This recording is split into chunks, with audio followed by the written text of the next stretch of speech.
हमारा चैप्टर है इलेक्ट्रिसिटी। इसे और क्या नाम से जानते हैं? इलेक्ट्रिक करंट और इलेक्ट्रिक करंट। आपको चाहे इलेक्ट्रिसिटी मिल जाए या फिर इलेक्ट्रिक करंट, दोनों सेम होता है। ठीक है, तो हम लोग आज आगे बढ़ने वाले हैं। लास्ट हमने देखा है क्या? Electric potential and potential difference. Electric potential and potential difference, short form PD, ये हम लोग पढ़ चुके हैं। ठीक है, अब हम लोग पढ़ने वाले हैं आज इलेक्ट्रिसिटी या फिर electric current. This is called as electricity and this is called as electric current. तो हम इलेक्ट्रिक करंट के बारे में पढ़ने से पहले टाइप्स ऑफ इलेक्ट्रिक करंट के बारे में बात करेंगे। थोड़ा सा जानकारी ले लो। टाइप्स ऑफ इलेक्ट्रिक करंट और electricity, both are the same word. ठीक है, तो इसके दो टाइप्स होते हैं। It has two types. How many types? Two. Number one, static electricity. Static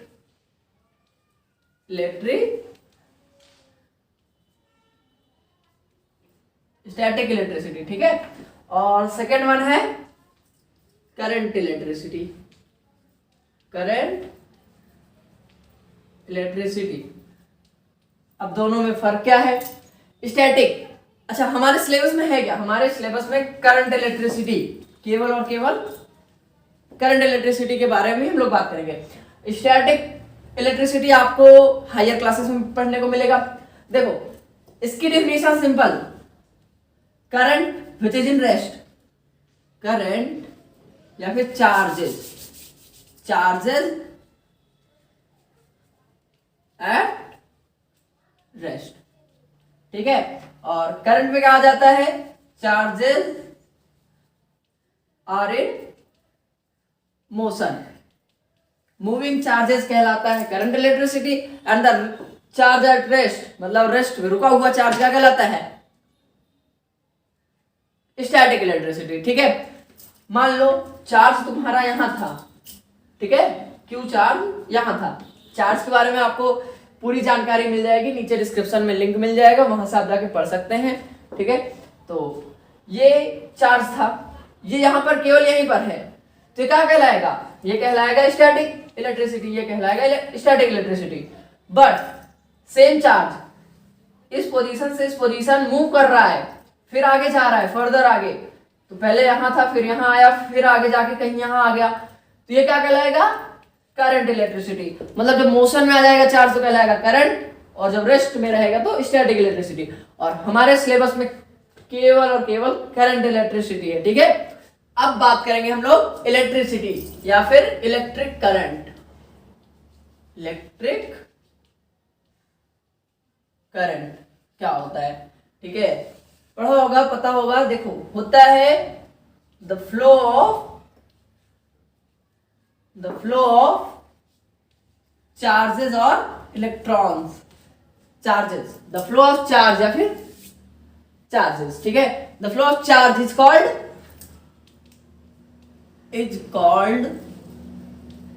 electric current. Is called electric current, है ना simple? The flow of charge is called electric current. ठीक है, अब देखो रीजन क्या है? Reason behind electric current, reason behind electric current, electricity के पीछे रीजन क्या है? इलेक्ट्रिक करंट हो क्यों रहा है? तो इसका सिंपल सा आंसर है, it is this is your question, this is your answer. It is due to difference in potential, or you can say that potential difference in electric potential of two position. Electric potential। ठीक है, तो क्या reason है? देखो, charge current हमारा produce क्यों हो रहा है? तो किसी पॉइंट पे कुछ है, इलेक्ट्रिक पोटेंशियल यहाँ पे समथिंग है V1, and this position V2। तो चार्ज में तो डिफरेंस आ गया ना, उसी डिफरेंस के कारण यहां से यहां तक जाने में कुछ डिफरेंस आया, वही डिफरेंस कहलाता है इलेक्ट्रिक करंट। ठीक है, तो अब इसका हम मैथमेटिकल टर्म देखने वाले हैं। ये तो हो गई थी बेसिक डिफिनीशन। अब देखो इसे और भी एक डिफिनीशन से डिफाइन किया जाता है, the magnitude of electric current. अब हम न्यूमेरिकल वैल्यू देखने चल रहे हैं, the magnitude of electric current, और you can say that electricity. Electric current is the amount of charge, is the amount of charge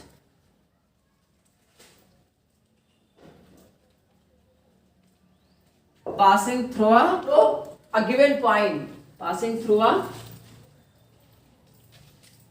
given point in 1 second, in 1 second।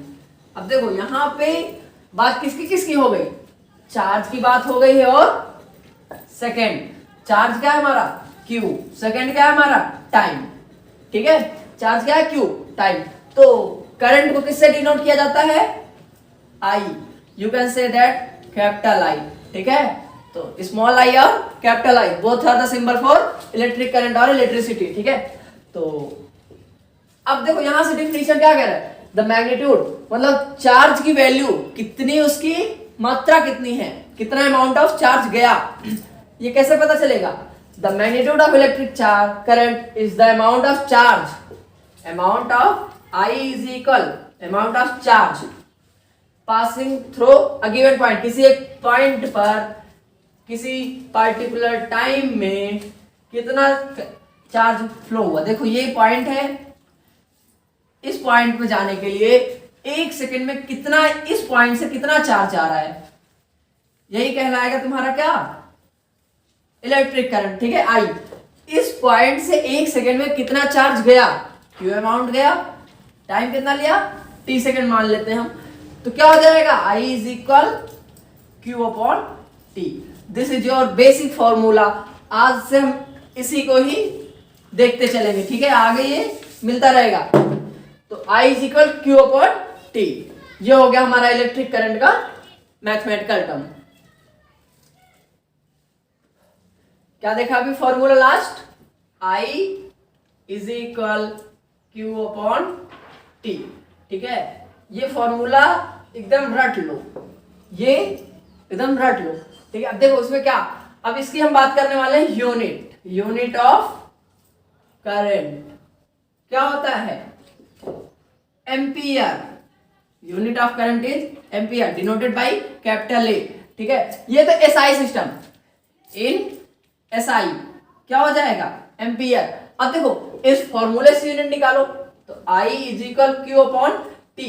अब Q का क्या होता है यूनिट, Q का unit होता है हमारा कूलम, और टाइम का सेकेंड, तो हो जाएगा कूलम पर सेकेंड, और you can say that coulomb second. ठीक है, तो ये तुम्हारे यूनिट्स हैं।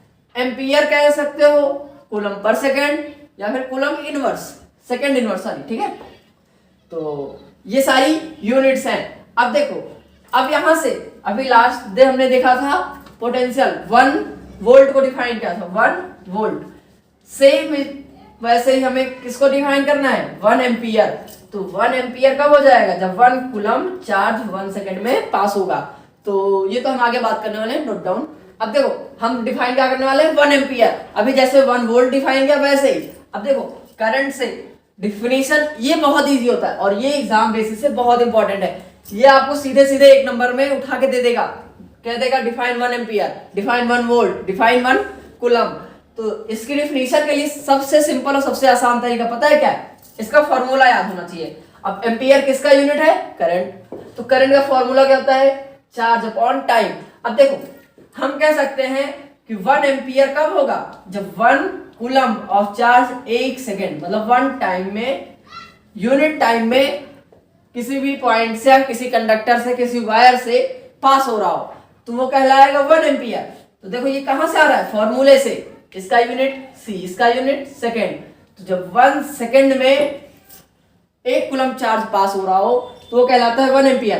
तो इसको अब थ्योरी में लिखना है, ठीक है। लैंग्वेज के टर्म में कैसे लिख सकते हैं, when 1 coulomb of charge, 1 coulomb of charge passing through any point,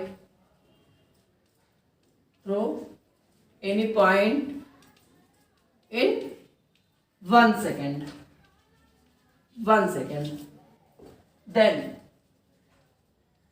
we can say that, or you can write it is said to be, we can say that current passing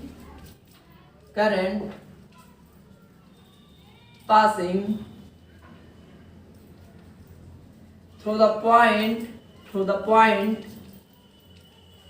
is 1 ampere.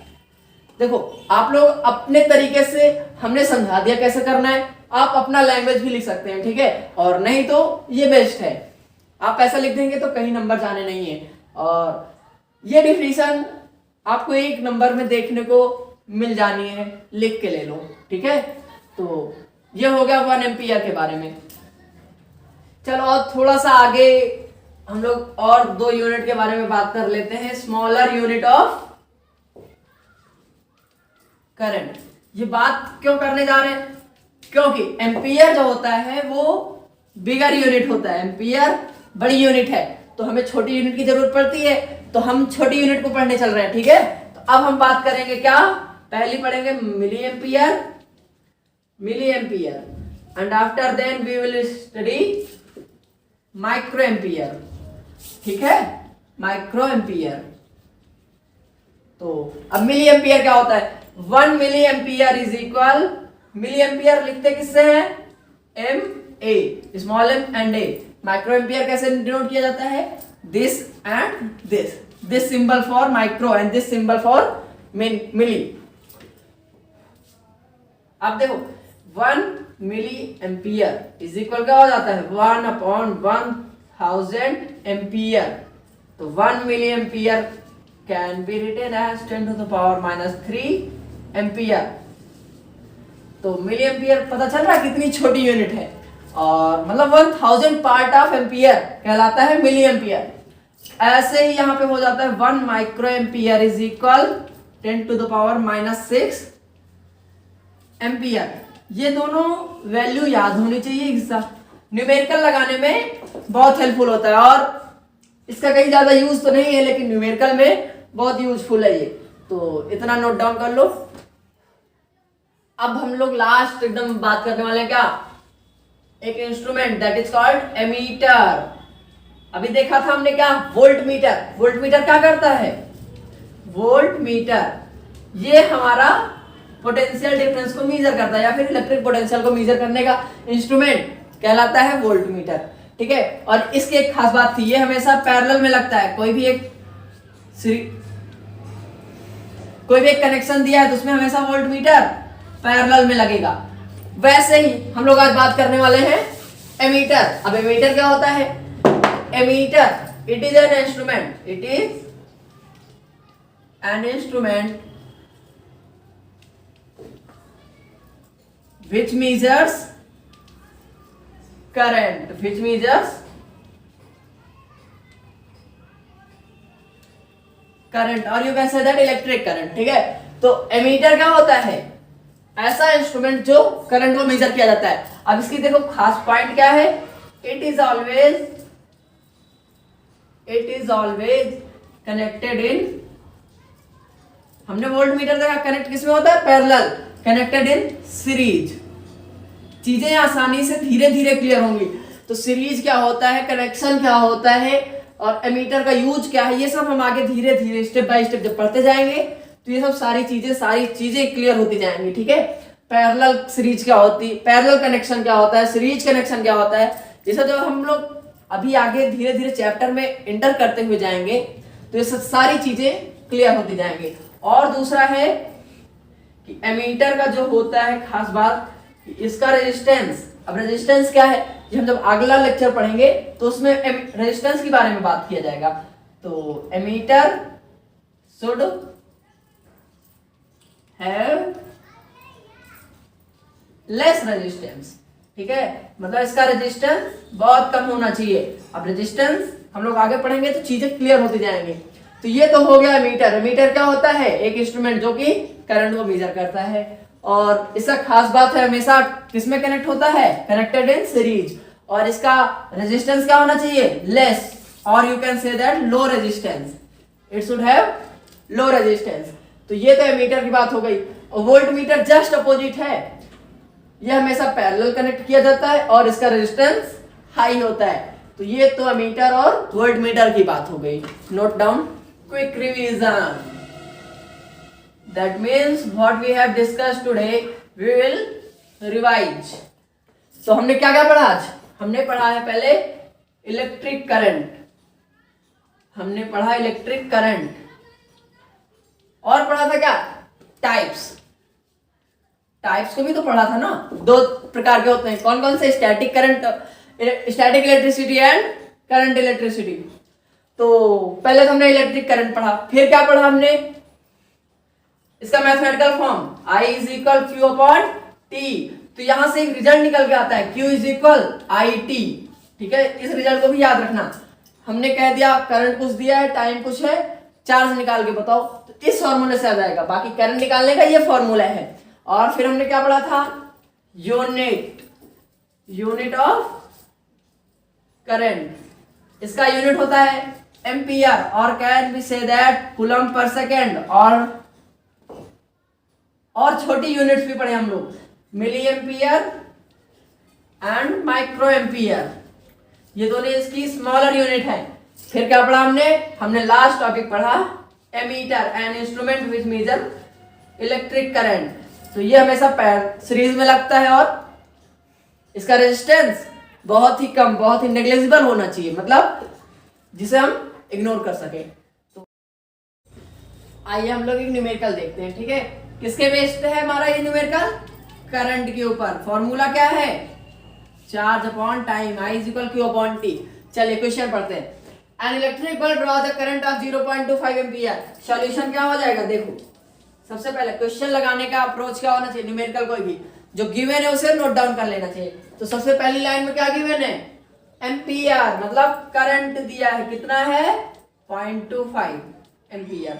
आगे बढ़ते हैं। For 20 minutes, time दिया है हमें 20 minutes.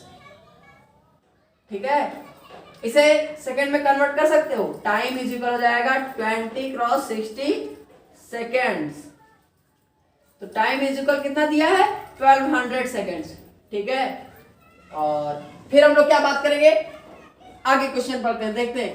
Calculate the amount of charge. हमें पता क्या करना है? Charge, amount of charge flows through the circuit. Charge पता करने के लिए, चार्ज हमें नहीं मालूम, तो Q is equal don't know. Formula क्या लगना है? I is equal Q upon T। तो I is equal Q upon T। I की वैल्यू 0.25। Q नहीं मालूम तो हमने Q लिख दिया। Time 1200 by cross multiply we can get the value of Q। Q क्या हो जाएगा? कैलकुलेट करिए, हो जाएगा आपका 300 कूलम। तो कितना चार्ज हमारा हो रहा है यहाँ पे? 300 कूलम। अगर करंट 0.25 एम्पियर पास हो रहा है किसी भी सर्किट से, कितने सेकंड के लिए, कितने मिनट के लिए? 20 मिनट के लिए, तो चार्ज कितना हो जाएगा उस सर्किट में? 300 कूलम। ऐसे ही very very very simple question आने हैं आपको बस एक ही फॉर्मूला याद रहना चाहिए, Q upon T. I is equal Q upon T. कभी कभी आपको देगा करंट एंड चार्ज, पूछ लेगा टाइम। कभी आपको दे देगा करंट टाइम, पूछ लेगा चार्ज, जैसा कि अभी हुआ था। कभी आपको देगा चार्ज एंड टाइम, पूछ लेगा करंट। तो किसी भी टाइप से क्वेश्चन आए, आंसर क्या आना है हमारा? इस फॉर्मूले से, I is equal Q upon T. अब देखो, इसे मॉडिफाई करके लिख सकते हैं हम, Q is equal I T. ठीक है, तो बेसिक सा फॉर्मूला तो ये है, तो हमें याद होना चाहिए ये फॉर्मूला। मॉडिफाई करके हम ऐसे भी लिख सकते हैं। तो इस टाइप से बहुत ही इजी क्वेश्चन आने हैं न्यूमेरिकल, इसके हम लोग बहुत आसानी से लगा सकते हैं। तो आज के लिए बस इतना है।